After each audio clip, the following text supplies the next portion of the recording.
بسم الله الرحمن الرحیم. الحمد لله رب العالمین و صلی الله علی محمد و آله الطاهرین.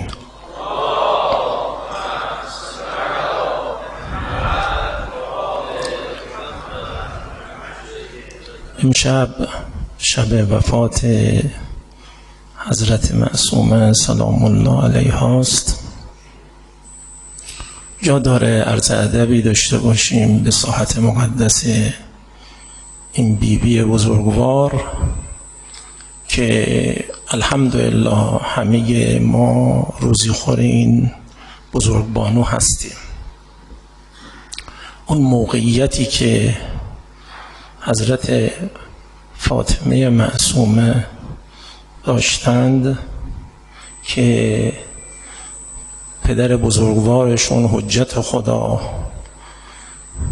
حضرت امام کاظم علیه السلام در حق ایشون فرمودند پدر به فدای تو باشد. حجت خدا در حق یک رعیت چنین میگه، نشون میده مقام بلند حضرت معصومه رو. اون چم که از امامان ما رسیده، از امام جواد و دیگر امامان ما رسیده در باب زیارت این بزرگبانو، اون هم نشان میده مقام بسیار بلندی داره ایشون. الحمدلله ما سر سفره این بزرگبانو نشستیم، از او فراوان بهره میبریم. کل ایران میبینیم همه یک ارادت ویژه‌ای به این بزرگبانو دارن. امیدواریم این بزرگبانوی عنایت ویژه‌ای به جمع ما هم بکنه انشاءالله. در واقع این بزرگبانو برای بعضی ها به سان فاطمه زهرا حساب میشه و وقتی زیارت میرند این تلقی رو دارن که دارن فاطمه زهرا رو هم زیارت میکنند و واقعیتی است. میتواند راه و معبری باشه به سمت فاطمه زهرا. سر این سفره نشستیم، خدا را شاکریم. موضوع بحث ما در باب سلوک اجتماعی بود. به عرض رسید که اساساً تا مسئله سلوک رو میگیم باید مسئله دغدغه نسبت به خدا رو، مسئله توجه به حضرت حق رو، مسئله توحید رو، مسئله رسیدن به خدا رو، مسئله تعامل با خدا رو باید مطرح کرد. گفته بودیم اینا رو. عرض کردیم تا میگید سلوک یعنی انسان جانب خدا رو باید توجه کنه و دست به کار سلوکی بزنه که برسه به حضرت حق، که در واقع به دغدغه رسیدن به کمالات معنوی نهایی، اون جنت ذات، جنت صفات. به این خاطر یک نوع ارتقای روحی است، یک نوع زیست موحدانه است. اینا رو توضیح دادیم در باب سلوک گفتیم. من اینکه یادآوری میکنم، فقط میخوام اون حال هوا بحث رو در نظر داشته باشید که ما بتونیم بحث‌های بعدی رو داشته باشیم. اون زیست موحدانه خیلی معنا داره. اون دغدغه خدا و خوشنودی خدا داشتن خیلی میتونه سبک زیست انسان رو تغییر بده. اینها رو عرض کرده بودیم در باب سلوک گفتیم. خب چون این حقیقتی رو که شما به عنوان سلوک مطرح میکنید که دغدغه خدا داشتن هست، اگر چون این چیزی بخواد بیاید در اجتماع اصلا معنادار هست و اگر هست چگونه هست و بنیادهای اندیشه‌ای که ما رو به سلوک اجتماعی میکشونه چه چیزهایی هست. در واقع یه بحث جدی که هست اینه. قبلا هم این سوال رو مطرح کردیم. بعضیا گمان میکنن تا میگه سلوک یعنی معامله قلبی درونی، ارتباط با حضرت حق، به عوالم بالاتر توجه کردن، اینجا رو حذف کردن. از این دست مسائل به ذهن عده‌ای میاد و بر اساس این بعضیا میگن خب اصلا سلوک امر باطنی، از ظاهر با دست کشید، اصلا با اجتماع و در اجتماع بودن و سلوک کردن اصلا معنادار نیست. ما عرض کردیم اتفاقا دین یکی از کارهایی کرده اینه دعوت به سلوک کرده، انشالله میرسیم جسته جسته بیشتر توضیح میدم چطور دعوت به سلوک و سلوک رو هم اجتماعی بسته که گفتیم کف کار سلوک اجتماعی چیه؟ با سلوک میتونه با اجتماع و جامعه سازگار باشه. سقف کار چیه؟ اصلا سلوک رو اجتماعی بسته، یعنی اصلا اونی که خود دین میگه دعوت میکنه این شکلی میکنه. چرا؟ میخواد انسان هر سه ساحتش به کمال برسه و هر وقت هر سه ساحتش به کمال میرسه میتونه هم دنیاش رو هم آخرتش رو آباد کنه، هم توحید رو آباد کنه. و دین نمیخواد این گونه باشه که فقط بخواد اونجا رو درست کنه اینجا بماند و توضیح داره و یک تناقضی حتی توش هست. اگر کسی جلوتر بره، من جلوتر رفتم توضیح میدم، ولی الان میخوام اصل اندیشه رو. کف کار شد سازگار، ولی سقف کار اصلا اینکه بابا اصلا دین اومده ما رو دعوت کرده، راهی خودش پیشنهاد میده. بله سلوک غیر اجتماعی رو هم سهه میذاره، اما خودش چی دعوت میکنه رو عرض میکنه. خودش میگه چی کار کنید رو عرض میکنه. واضح است؟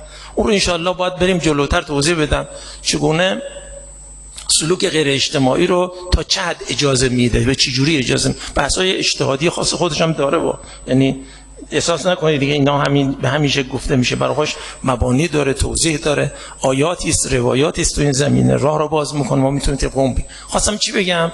خواستم بگم اونی که دین خودش دعوت میکنه، نه اینکه حالا میگه خب میخوایدم اونجوری انجام بده، اشکال نداره، خودش دعوت میکنه به سمت سلوک اجتماعی. حالا سوال، چون این سلوک اجتماعی که دین میخواد دعوت کنه بنیادهاش چه چیزایی است؟ بنیادهایی که ما رو به این میگه. ما یک بنیاد رو در جلسات پیشین گفتیم، مقدمه ای گرفتیم که اساساً دین هرچه میگوید در سه ساحته: ساحت دنیا، آخرت و فوق آخرت توحید و معنوی. اینو گفتیم در جلسات قبل، گفتیم اصلا دین تشریحش اینه. در جلسه قبل یک نکته‌ای گفتیم بعداً این رو باید کار بکنید. بنده الان قصد ورود ندارم، نمیخوام دیگه بحث بیشتر کنم، ولی این جدیه. باید سرورانی که معمولاً اهل کارهای دقیق در مسائل متون دینی اند این رو جدی بگیرن که ما برخی از تشریعات دین رو داریم که قراره اینجا رو سامان بده، دنیا رو، اجتماع رو سامان بده، ولی جالبه همین رو مشحون از توحید میکنه، بلکه هویت اصلیش رو در نهایت اوجش رو با توحید میبنده. در جلسه قبل این رو توضیح دادم. این مبنا رو گفتیم که چی؟ وقتی حتی این دنیا رو میخواد آباد کنه، که معمولا ما چند نمونه رو در جلسه قبل گفتیم. مسئله ازدواج یک امر اجتماعی این سویی است. ما برای عوالم دیگری همچه ازدواجی رو احتیاج نداره، برای خودش یک بحث هایی داره در جای خودش. تو این تشریع مال اینجاست، مال این سامان دادن دنیاست. کسب و کار، تجارت و امثال اینا مال اینجاست. بعدها این همچه تجارتی در عوالم دیگر مطرح نیست، برای خودش توضیح داره، واضحه. از یک جهت سامان دادن روابط اجتماعی همش مال اینجاست، ولی چیکار کرده دین؟ همین رو هم همش توحیدی بسته که من در جلسه قبل این رو گفتم. خب اگر اینه، اصلا جوری دین گفته که همین اونی که ساحتش دنیاست و برای دنیا تشریع شده قرار از دلش توحید در بیاره، قرار از دلش معنویت در بیاره، قرار از دلش ارتباط با خدا در بیاره. دقت کنید چه عرض میکنم، آوردم روایاتش، خوندم، برخی از مطالب در این زمینه رو هم عرض کردم. خب اگر اینه، یعنی میشود در ساحت اجتماع بود، زیست موحدانه داشت، میشود در دنیا و حتی صحنه‌های سنگین اجتماعی بود و دغدغه خدا داشت. این رو در جلسات قبل توضیح دادم. این یک بنیاد، یک مقدمه گرفتیم که دین هر چی که میگوید هر سه ساحت، هر تشریعی میکنه، تشریعات اجتماعی هر سه ساحت رو در بر. خب بسیار، ولی ازش یک نتیجه گرفتیم. اساساً دنیایی ترین سامان دادن های دین توحیدی ترینش هم هست، توحید توش هست. حداقل اینو بگیم تا بعداً بگیم توحیدی ترینش هم هست. برای خودش توضیح داره. توحید در دلش هست، بلکه با توحید سامانش داده. توضیح دادم دیگه، مثل کسب و کار رو، مثل ازدواج رو، مثل سامان دادن ارتباطات اجتماعی رو چند تا مثال زدم، با ما نمونه گفتم. سرورانی که اهلش هستن تقاضا دارم اونها این رو پی بگیرن، یعنی تمام روایات در این زمینه رو کنار هم بچینن، ببینن چقدر اینجوریه و بعد شاید خود این بشه یک کتاب واقعا اینجوریه. یعنی اصلا دین در این زمینه خیلی صحبت. این شد یک مبنا. پس یک مبنا چیه؟ حتی دنیایی ترین تشریعات دین درش توحید اشباع شده است. اگر این در دنیایی ترین ساحت هم باشی از خدا دور نمیشین. باید نه اینکه بری پستو تا بتونی با خدا باشی، تو همین صحنه اجتماع میتونی با خدا باشی، با اون دغدغه سلوک رو داری، خوشنودی خدا رو بخواید، زیست موحدانه رو بخواید، اون توضیحاتی که عرض کردم در باب سلوک. این یک مبنا. الان میخوام به مبنای دوم اشاره کنم، بنیاد دوم، یعنی بنیادهای اندیشه سلوک اجتماعی دین چیه؟ یک بنیاد رو عرض کردم که در جلسه. الان میخوام به بنیاد دوم اشاره کنم، اون هم اندیشه بندگی است. اندیشه بندگی از یک جهت مرکز ثقل تمام اندیشه های دینی است، در سلوک، در عمل، در کنش. یعنی اگر به من بگید که مثلا در بین همه آنچه که دین میگوید باید انجام بدهی مرکز ثقلش کجاست؟ میگم بندگی. بندگی ورزیدن بنده، یعنی بنده باید بندگی کند. این اندیشه بندگی رو که عرض میکنیم بنیاد دومه. حالا میخوام برم توش بحثی بکنیم ببینیم چجوری به ساحت اجتماعی گره میخوره و عرض میکنم. اولا بندگی که گفته میشه دو تعبیر است در متن دینی. یه بندگی تکوینی است، همه عالم بنده خدا، همه عالم مطیع خداست، همه عالم ملک خداست، همه عالم خاضع نسبت به خدا، همه عالم، جن و انس، شیاطین و ملائکه، کافر و مؤمن. تکوینی رو دارم عرض میکنم، الان صحبت ارادی، الان تکوینی. این تعبیری که تو قرآن هست ان کل من فی السماوات والارض الا آتی الرحمن عبدا، همه آنچه که در آسمان و زمین است همه بندن، یعنی از دست اراده تکوینی حق در نمیرن، در اون معنا دارند، با اون معنا دارند، در اون مشی میکنن، چه شیطان چه ملک، چه کافر چه مؤمن. یعنی هیچ کس نیست که از بنده بودن خدا در بره. بله تو ارادهشون اصلا نمیخوان بنده باشن، چه بخوان چه نخوان. قرآن میفرماد چه به شکل کرهی باشه، کراهتی باشه، چه به شکل طوعی باشه، از سر رغبت باشه، فرقی نداره، همه بنده خدا. اینو میگید؟ بله همه بنده. یعنی اصلا کسی نمیتونه دست خدا در. این همون چیزی است که اگه من بخوام تعبیر عادی عرفی بکنم میگم از دست خدا در نمیرن، تو نظام خدایی دارن حرکت میکنن. شیطان هر جایی هر جوری نمیتونه بیاد بره، خیال میکنه. همون جایی که داره میاد به خدا میگه من هر کس را باشد به زمین میزنم، هر کس باشه رو به جهنم میبرم، هر کس باشه رو از مسیر درست در میبرم، همونجا خود میداند از حول و قوه الهی در نمیره. کسی بخواهد بگوید من از حول و قوه خدا در رفتم و کاری کردم، معنادار نیست، چون نظام عالم مال خداست. این باعث میشه همه مطیع تکوینی. یعنی چی؟ یعنی خدا آنچه را که مشیت تکوینی اوست که عالم را با او اداره میکنه، در او همه دارن حرکت میکنه، هیچ کس از این نظام در نمیره. من مثال میزنم، زیاد سخت نگیرید، زیاد نمیخوام این الان توضیح اینو بدم، ولی میخوام یک کمی براتون مشخص بشه. کسی آمد در مجموعه یک ساختمان دستشویی رو در نظر گرفت، از دست مهندس در نرفت که دستشویی در نظر گرفت، دستشویی هم باید باشه. دقت میکنید؟ دستشویی هم از دست مهندس در نرفت، باید باشه. نظام عالم برای خودش، خب شما میخواید بحث اراده مخلوقات باشه، بر اساس اراده عمل کنن، خب عده‌ای هم باید باشن بیان دلها رو بشورونن به سمت بدیها ببرن، الغای بد داشته باشن، شیاطین. حالا شیاطین چجوری انتخاب میشن؟ برای خودش توضیح داده. تمام اینها تو نظام عالم معنا داره، بدون اینکه از اراده شیاطین، چون شیاطین هم دارای اراده، از اراده شیاطین هم چیزی رو حذف کنیم. توضیح داره در جای خودش، الان وقتش، ولی از دست خدا در نمیرن. این تعبیری است که در روایات ما آمده. هیچ کس از سلطان الهی در نمیره، یعنی سلطنت خدا همه جا رو گرفته. کیه که در برابر خدا بخواد بایسته؟ عالم رو جوری چیده که همه بنده اند، همه مطیع اند. هر کس در جای خودش به لحاظ تکوینی داره اطاعت میکنه، ولی به خواسته خودش همراهی نمیکنه، ولی از نظر تکوینی از دست خدا در نه. این اون چیزی است که در قرآن از اینها تعبیر کرده به بندگان. اصلا ادبیات بندگان خدا همه مخلوقات عالم رو میگه بندگان به نحو تکوینی. ملائکه هم عباد مکرمونند. تمام موجودات عالم بندن، حتی بت هم بنده است که بعداً بت میره به خدای خدایا من که نخواستم، در اون چیزی که در جهان خدای من که نخواستم، اینا اینجوری کردم، من چه کردم؟ توضیح میده اینا رو.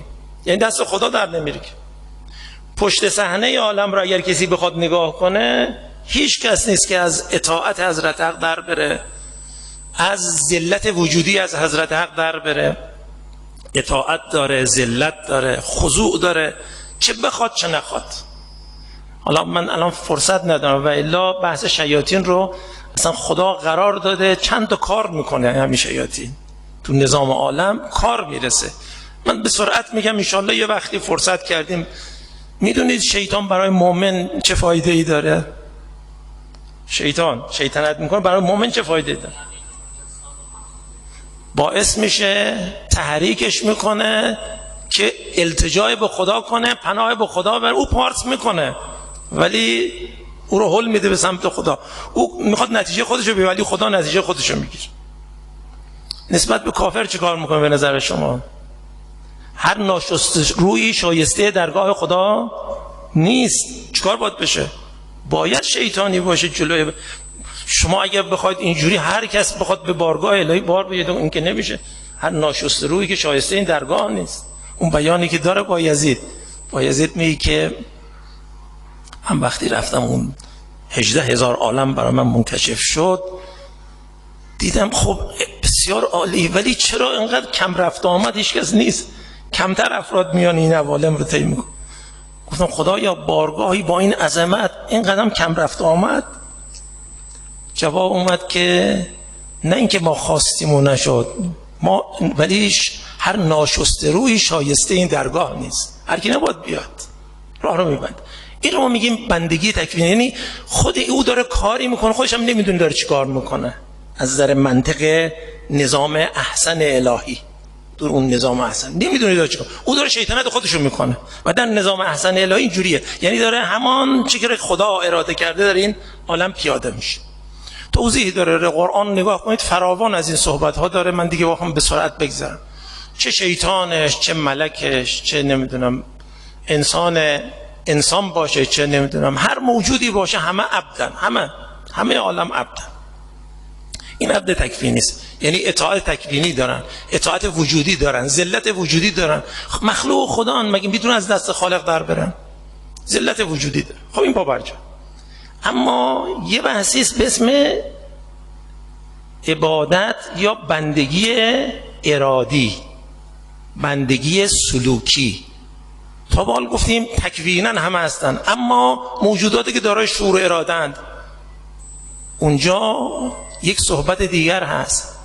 خداوند میگه شما در نهادتون بنده اید و من اله شما هستم، ولی فعبدنی یا فعبدونی، امثال این تعابیر رو میاره.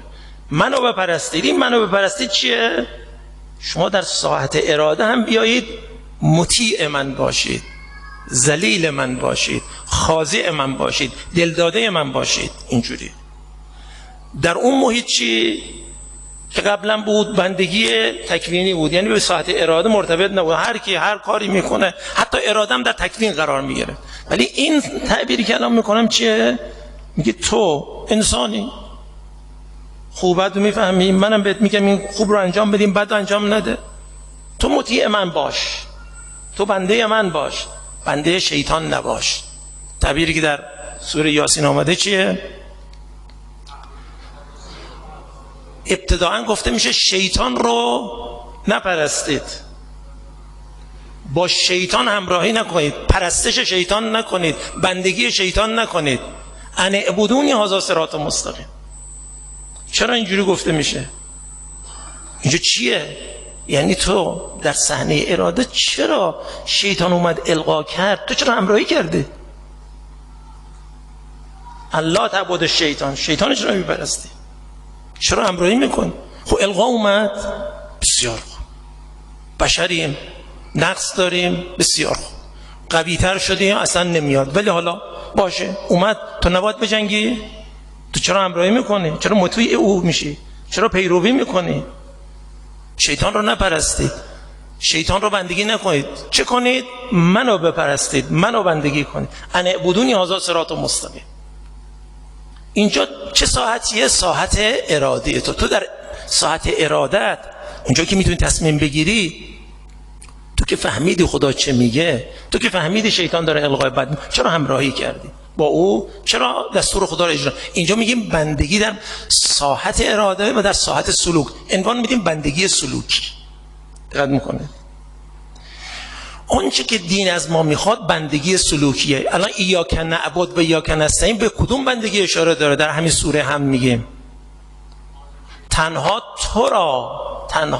تو را میپرستیم. یعنی ما در ساحت اراده میخوایم بنده تو باشیم، باید تنها تو را بپرستیم و تنها از تو استعانت میجویم. در ساحت اراده تصمیم میگیریم، این کار ماست. این رو میگن بندگی سلوکی. اصل مسئله ای که دین از ما خواسته چیه؟ بندگی سلوکی است. شما چه کنید؟ بندگی کنید. چه کنید؟ آنچه که خدا میخواهد نسبت به او خاضع باشید، نسبت به او مطیع باشید، نسبت به او دلداده باشید، خود رو بنده خدا ببینید. یعنی درسته مؤمن و کافر هر دو بنده تکوینی هستند، ولی مؤمن تلاش میکنه در ساعت اراده هم بنده خدا باشد. ولی کافر چه میگه؟ میگه من نمیخوام، بر نمیتابد، مقابله میکنه، قبول نمیکنه، میجنگه، اصلا میفهمه حکم خداست، میخواد بجنگه. میبینید بعضیا میفهمن حکم خداست ولی میخواد بجنگه. اینجا میگیم در ساعت اراده میخواد بنده نباشد، بنده نباشد.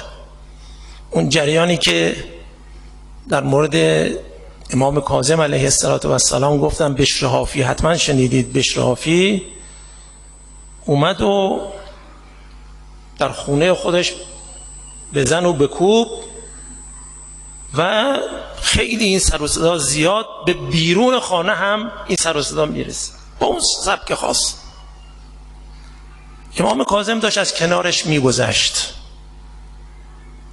همین موقع خادم اومد بیرون، این چیزی رو در بیرون بذاره، حالا چه بود الان دیگه در خاطرم نیست جزئیات. این خادم که اومد بیرون، امام کاظم تا این خادم رو میبینه، میپرسه که صاحب این خانه کیه؟ گفت مولای من. گفت این آزاده یا بنده است؟ اون خب به ذهنش این بود که میخواد بگه بنده، یعنی کسی که بنده همینجوری خودش خادم بود بنده بود. این خیال گفت نه ایشون بنده نیست، این آزاده. امام کاظم فرمود بله اگر بنده بود این کار رو نمیکرد. همین رو گفت، همین فرمود. خب نفس امام کاظم و گفتن اینها، این خادم میره که داخل، بشر حافی میبینه که کم دیر کرده، میپرسه چی شد؟ کی بود؟ سر و صدا بود، چی شد؟ میپرسه، میگه این بزرگواری بود، از وجناتش نور میبارید، ولی این همچه حرفی رو زد. تا میشنوه میگن بدون کفش بپوشه حرکت کرد، فرار کرد به سمت امام، دوید که برسه به امام کاظم. رسید و عذرخواهی کرد و از اون بعد دیگه بر اساس او اصلا پا برهنه بود، بر اساس اون بصیرتی که پیدا کرد. اگر بنده باشه در ساحت اراده که نمیاد با حکم خدا به جنگه، ولی جنگیده. خب این رو میفهمیم، این رو میگم بندگی ارادی، بندگی ارادی. دین از ما خواسته شما راه مستقیم میخواید، ان اعبدونی هذا صراط مستقیم، راه مستقیم میخواید، همین بندگی واضح است. این بندگی رو میفهمیم.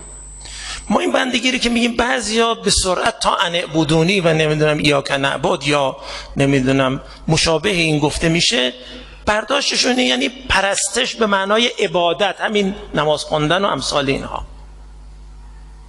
ولی واقعیت اینه این تعبیر قرآنی که گفته میشه ان اعبدونی، در قرآن نگاه کنید، کسی که تبعیت شیطان میکنه بنده شیطانه، کسی که تبعیت طاغوت میکنه گفته میشه عبد الطاغوت. دقت کنید چه تعبیر رو نگاه میکنه. صحبت این نیست که پرستش میکنه به معنای اینکه یعنی داره مثل اینکه براش نماز کرنش میکنه به نحوی که رکوع و سجود نسبت بهش داره. نه، نسبت به طاغوت لازم است سجود داشته باشه یا رکوع داشته باشه، ولی خاضع نسبت به طاغوت، مطیع نسبت به طاغوت و دلداده طاغوت. خدا که میگه شما بندگی کنید، بندگی نه به معنی اینکه فقط عبادت کنید که بعضیا گمان کردن فقط عبادت به معنی عبادت به معنی پرستش که ما میگیم که معمولا هم تعبیر میکنیم خدا را بپرستید، گاهی تعبیر میکنیم یعنی همین مثلا نماز بخونید، امثال اینها، عبادت ها، روزه بگیرید، حج برید، اینا. نه، تو فرهنگ قرآنی اندیشه بندگی اینه، یعنی مطیع خدا بودی، بنده خدایی. و این بندگی علامه طباطبایی خیلی خوب اینا رو توضیح داده. من الان دیگه همین مقدار اکتفا میکنم، ان شاء الله یه وقتی باید با فرصت اینها رو بحث بکنیم، یعنی بحث بندگی رو خودش میتونه یک باب واسعی باشه. ما تو این بحث‌های سوره حمدی که داشتیم در قم، بحث سوره حمد رسیدیم به همین، یا که مفصل این بحث بندگی رو با شعبش توضیح دادیم. اگر سرورانی میخوان اونجا رجوع کنن، تو اون بحث‌ها تو اون فایل‌های صوتی هست. حالا این بندگی رو گفتیم، سوالی دارم از شما. ان اعبدونی هذا صراط مستقیم، در چه ساحتی ما باید بندگی کنیم؟ مثلا میشه کسی بیاد تو خونه بندگی کنه اما رفت تو جامعه بندگی نکنه، میشه ان اعبدونی هذا صراط مستقیم؟ یا این بندگی که گفته میشه همه ساحت‌های زندگی رو میگیره؟ اگر کسی خوب نگاه کنه، اندیشه دینی به ما گفته شما خدا را بپرستید، این راه مستقیمه.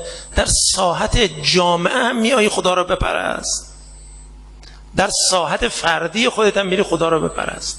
بپرست به همون معنای بندگی کن. بندگی کردن که به تعبیر علامه طباطبایی خود را در مقام بندگی قرار دادن با اراده خود است. نصب العبد، خودش رو قرار بده در مقام بندگی و در ساحت اراده بگه خدایا هرچه تو خواستی من میکنم، هرچه تو گفتی من میکنم. و این هم ساحتی دون ساحتی نداره. و اصلا خود ما هم، هر مسلمان مؤمنی آیاتی که میخونه، این بندگی رو که میفهمه، احساس نمیکنه که مثلا بگن در جامعه نمیخواد بندگی کنی اما تو مثلا رفتی پس تو بندگی کنی. اینجوری نمیفهمی. دلیلش هم اینه، تا این میشه احساس تناقض میکنه. یعنی عملا خدا گفته شما بنده من تکوینا هستید، بیایید در مقام ارادم بندگی کنید. خدا میگه شما در جامعه اینجوری نکن، من میکنم. بعد بندگی کردم خدا را که نیست. اگر این اندیشه رو کسی بفهمه که بندگی خدا در همه ساحت ها و مهمترین ساحت، حالا بعداً خواهیم گفت، ساحت اجتماعیه، باید بندگی کرد. اگر کسی بگوید من در ساحت جامعه خدا رو بر نمیتابم، در ساحت قوانین جامعه خدا رو بر نمیتابم، اندیشه های اجتماعی رو نباید بیاریم، دین باید شخصی باشه، دین نباید اجتماعی باشه، در واقع بندگی خدا رو در ساحت اجتماعی نکرده. دقت کنید چی عرض میکنم.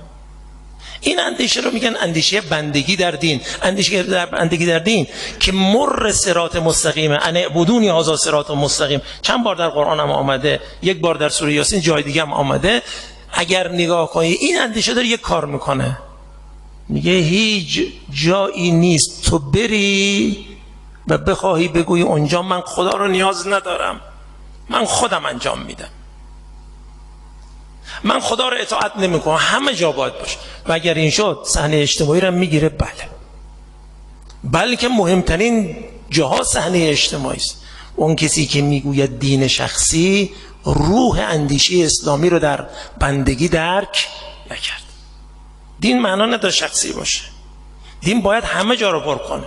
دین اصلا اگر قراره انشالله بعداً حالا میرسیم، اگر قراره سعادت رو تامین کنه، معنا نداره مهمترین صحنه سعادت دنیای ما صحنه اجتماعی بگه من کاری بهش نداره. این که معنا نداره.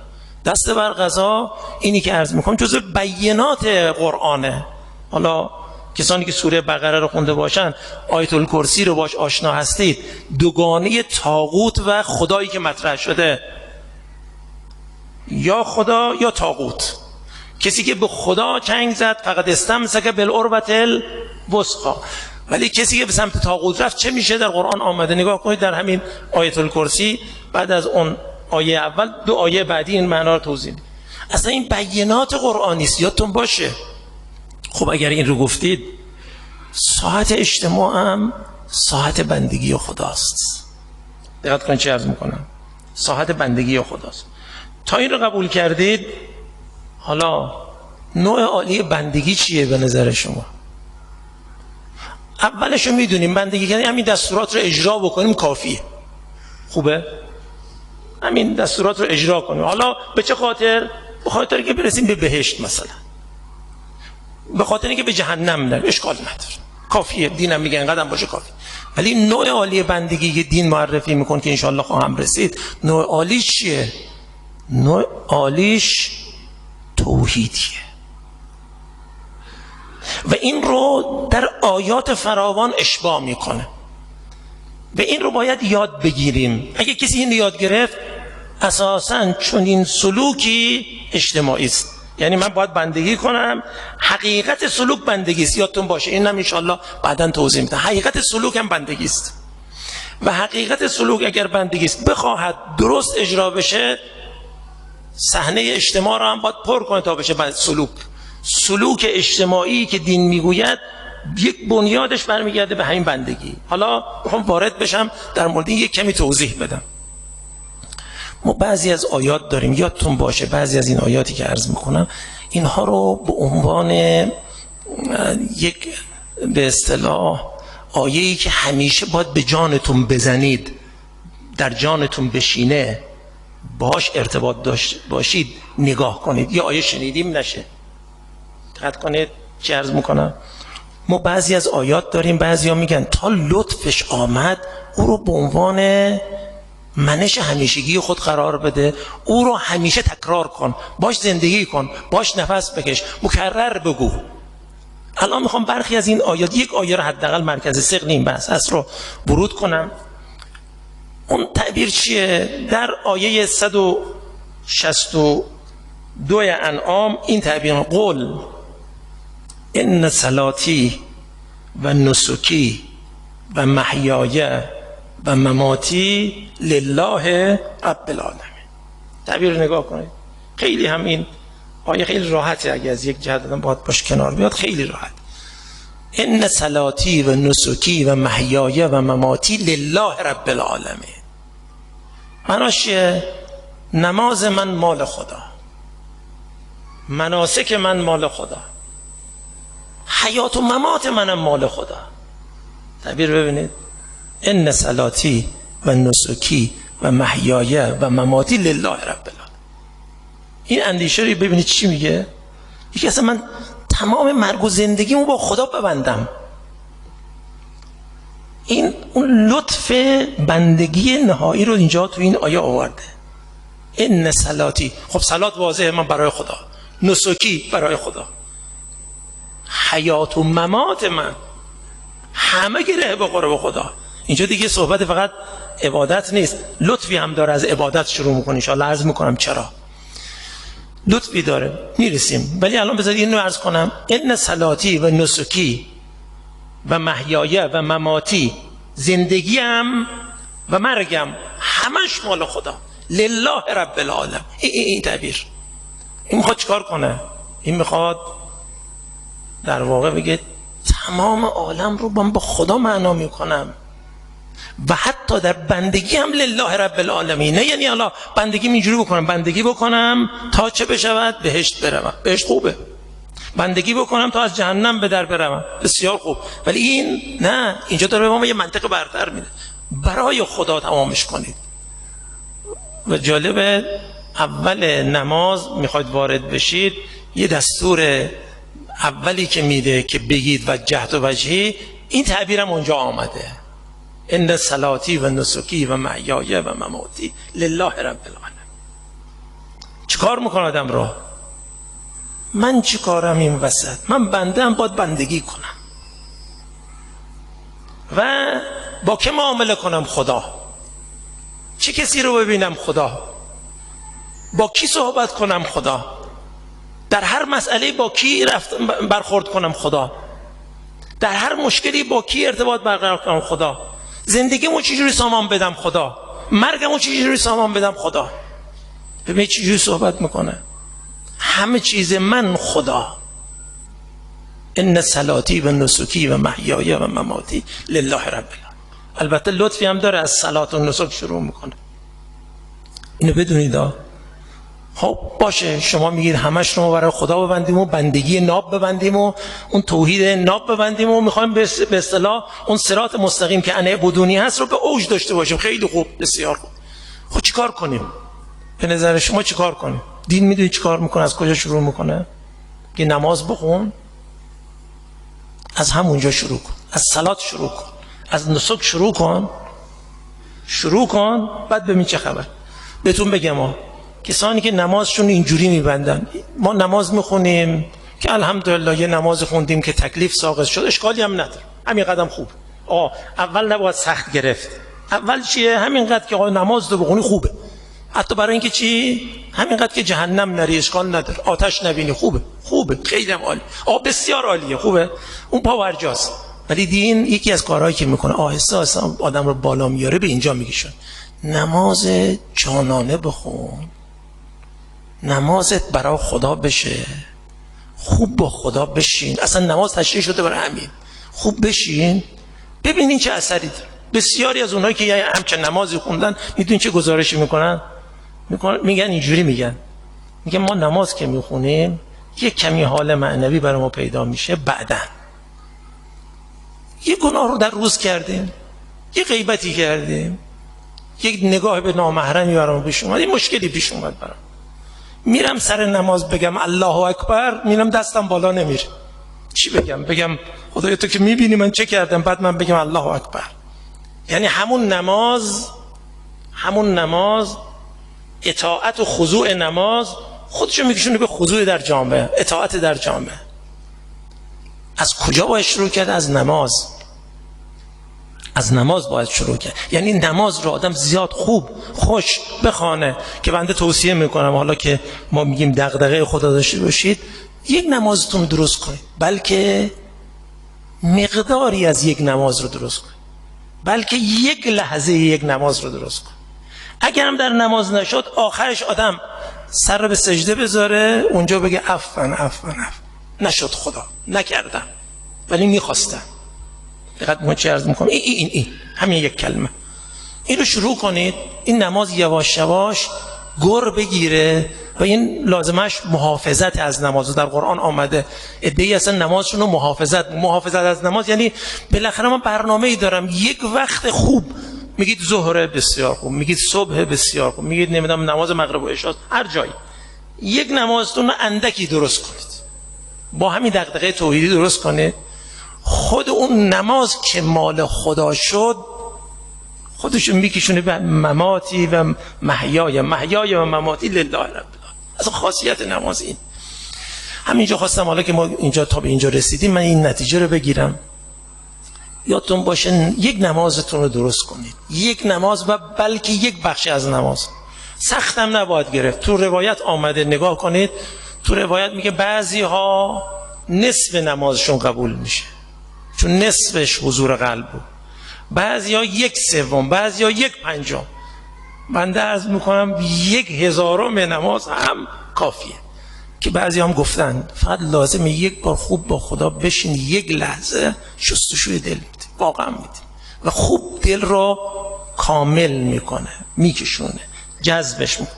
یک کمی لطف خدا به ما بخوره، ببینیم خدا را، حس کنیم، ببینیم که میگم همین حس کنیم، حس حضور پیدا کنیم. بعد از این مدتی میبینید قشنگ تو دل نشسته. و این سرمایه بعد خودشو بسط میده. شریعت از راه نماز و نسک آهسته آهسته ما رو کشونده حیات و ممات ما رو هم درست میده. قل ان صلاتی و نسکی و محیای لله رب العالمین. اونهایی که به تمام صحنه‌های زندگیشون کشوندن، همون تعبیری است که خوش آنان که دائم در نمازن. دائم در نماز بوده یعنی نه یعنی همش داره نماز میخونه رکوع سجده میره، دائم حس نمازی داره، دائم حس ارتباط با خدا داره، دائم با خدا میشینه، دائم اون معشوق ازلی رو میخونه، دائم دل رو شستشو میده. با چی؟ با همین اول نماز، ولی خودشو کشونده در تمام صحنه ها. و این رو انسان یاد بگیره بعد میکشونه تو حیات و ممات. یواش یواش باید چی کار کرد انشالله عرض میکنه. پس ما قبلا یک بیانی کردیم، گفتیم یکی اون زیارت امین الله رو یادتون باشه، تو برنامه‌تون دغدغه های سلوکی میدر داشته باشه. الان من عرض میکنم یه نماز یک ذره از یک نماز، از این 5 نماز که بعضیا این رو که ادامه میدن بعدا میبینه یک نماز میشه کامل نماز، بعد کم کم میشه چند نماز، بعد اصلا میگه که من چرا فقط تو نماز باید داشته باشم، فقط اینجور باشه، چرا بیشتر از این ندارم. و بعد یاد میگیره حتی تو خیابون راه میره، تو جامعه هست، با افرادم حرف میزنه ولی با خداش هم هست.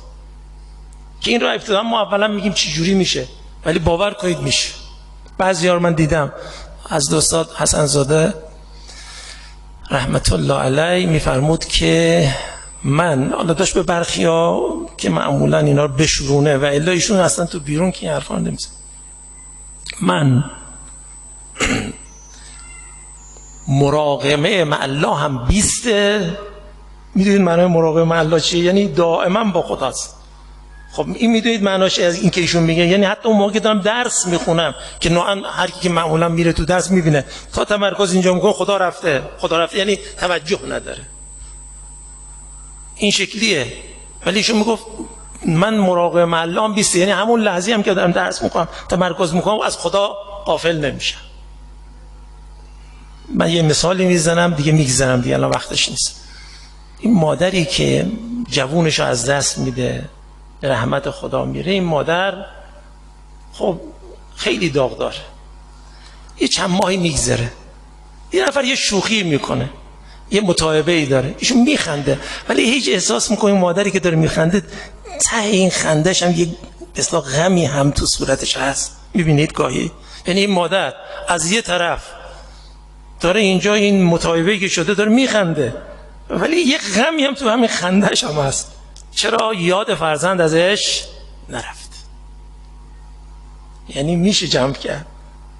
حالا چرا ما با خدامون جمع نکنیم؟ حالا جوون بشه اینجوره، چرا خب با خدامون جمع نکنیم؟ حالا من نتیجه بگیرم چون احساس میکنم وقت دیگه نداریم.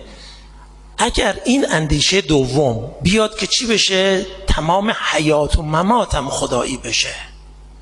و این یعنی چی؟ یعنی بندگی حضرت حق در همه ساحت‌های اجتماعی، حتی حیات و ممات، یعنی تمام زندگیشو پر کنه.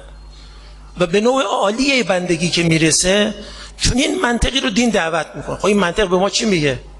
میگه اصلا ساحت اجتماعی مانع نیست که، اصلا ساحت اجتماعی یکی از ساحت‌های مهم بروز ارتباط با خداست، یکی از ساعتهای مهم توجه به خداست، یکی از ساعتهای مهم بندگی خداست. این اندیشه رو دین داره به ما میگه. به کسی این اندیشه رو یاد گرفت، جسته جسته عرض کردم یه شیوهشو گفتم، همین نماز خوندن آهسته آهسته خودشو به اینجا، بعضی مدتی میگه خیلی درست شد، مثلا خیلی خوب، طرف راحت بین مردمه ولی همش جانب او رو رعایت میکنه. انشالله ما بعداً باز میرسیم بحثای جدی‌تری است انشالله توضیح میدم. خب خود همین کافیه دیگه. این همون شد فضای دغدغه خدا داشتن در دل صحنه اجتماعی. و به ویژه اگر یاد بگیره بعضی از نکته ها را که چگونه با چه ترفندهایی میشه با خدا بود و در عین حال با مردم باش. تعبیری که از دوستان داشت، با همه باش و بی همه باش. انشالله برسیم ببینیم چی میگن. خب اگر اینها رو آدم رعایت کنه خیلی چیزا یاد میگیره، خیلی کار توحیدیش تو جامعه. به ویژه سوالم اینه، ما ارتباطات اجتماعی و در صحنه اجتماعی بودنمون کمه یا زیاده؟ ما الان عملا روزمون کجاییم؟ شبمون حتی خانه هستیم با مسجد یا با نمیدونم با خانواده هستیم ارتباطشمون کمه. چقدرش مال ما میمونه؟ اگه تهش بمونه بگن 2 ساعت 3 ساعت نیست مگه؟ این بیشترین صحنه است. این بیشترین صحنه رو دین حرفی نداره، داره همین بندگی کردن. خدا رو بندگی کن، اون هم این نوع عالی بندگی رو انجام بده، بعد ببین خدا با تو چه میکنه. ان شاءالله ادامه بحث رو بعداً خواهیم داشت، ادامه این بحث ها رو. این رو گفتم. بعد فقط یه نکته هم بگم، این آیه رو با خودتون داشته باشید. قل ان صلاتی و نسکی و محیای و مماتی لله رب العالمین. این منطق رو در خودتون پرورش بدید، مکرر بگید، به جانتون بخوره.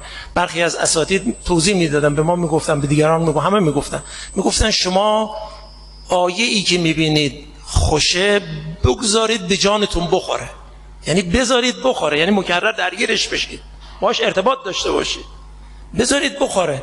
باور کنید من دیدم بعضیا گفتن، گزارش کردن، ما این آیات خوندیم کم کم گر گرفتیم، راحت درست شد همه چیز. گر گرفتیم درست شد. حالا من درست شدش نمیخوام بگم چی گفت، ولی درست شد. گر گرفتیم. همین گفتم. خدا شاهده، آیات باش زندگی کردن، به ویژه این آیات توحیدی این سب هم مدد میده، هم همت میده، هم نور میده، هم برکت میده، همه چی توش هست. داشته باشیم تا انشالله نتیجهشو بگیریم. ادامه داریم بحث. من انشالله در جلسه بعد انشالله خدمت سرور محترم ادامه بحث رو خواهم داشت. و السلام علیکم و رحمت الله و برکاته.